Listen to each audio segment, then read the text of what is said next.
Bonjour à tous, bienvenue dans cette deuxième vidéo. Dans la précédente, je vous ai décrit les composants du vélo que j'ai assemblés. Je vous ai aussi expliqué les raisons des différents choix en fonction des performances que j'en attendais.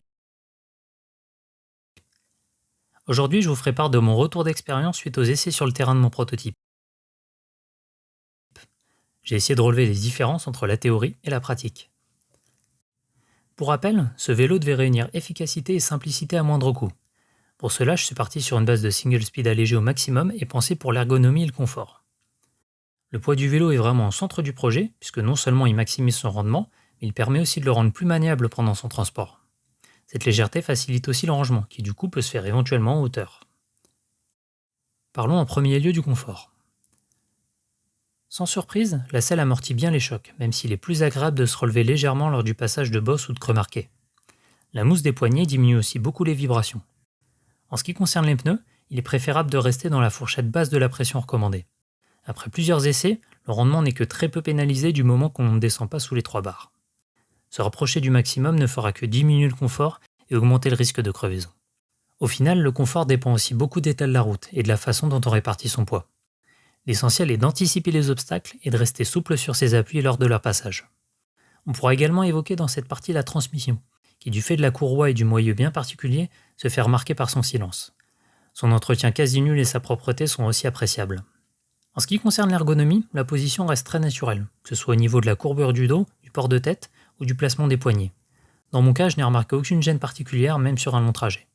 Abordons maintenant les performances. Dans la pratique, les calculs définissant le rapport entre la cadence de pédalage et la vitesse semblent justes. Malgré les imprécisions qu'on aurait pu attendre sur la circonférence précise de la roue, la relation reste inchangée. La fonction est linéaire. En effet, en multipliant n'importe quelle cadence par 0,3, on obtient précisément la vitesse du cycliste. Si l'on pédale par exemple à 60 tours par minute, on se déplacera à 18 km/h. Dans les faits, il sera comme prévu difficile de dépasser les 90 tours. Vous voyez à l'écran en ce moment les données du compteur GPS que j'ai utilisé durant mon dernier trajet. Il nous donne sur ce compte-rendu le suivi de mes déplacements sur la carte en haut et en bas l'évolution de ma vitesse en fonction du temps, mais aussi de la pente. Les chutes brusques de la courbe correspondent à mes arrêts au feu et aux intersections, ou à mes ralentissements à leur approche. Si l'on s'attarde sur les portions comprises entre ces chutes, on remarque que sur un terrain relativement plat, on peut aisément maintenir une vitesse supérieure à 20 km/h. On peut également dépasser les 25 une fois lancé sur une pente. En phase de montée, à partir du moment où on accepte de réduire sa vitesse, l'effort reste acceptable. Trouver et garder un même rythme, même s'il est faible, est la clé pour ne pas s'épuiser. Certains pourront également se positionner en danseuse et transférer leur poids d'une pédale à l'autre pour faciliter l'ascension. Pour finir, en ce qui concerne les phases d'accélération, le poids modéré de la roue arrière lui confère une faible résistance au mouvement. Et même si en contrepartie son inertie est moins importante, les relances sont facilitées. Bien sûr, le poids global du vélo y contribue également et donne un freinage plus court.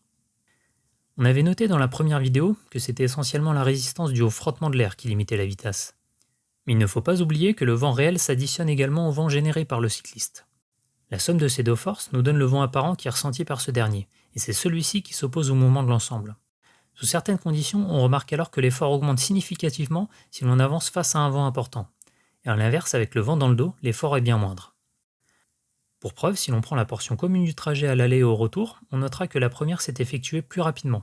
Et après vérification, ce jour-là, un vent venant du nord-est soufflait avec des rafales jusqu'à 40 km/h. Pour résumer, le vent réel, quand il est significatif, a un véritable impact sur la vitesse.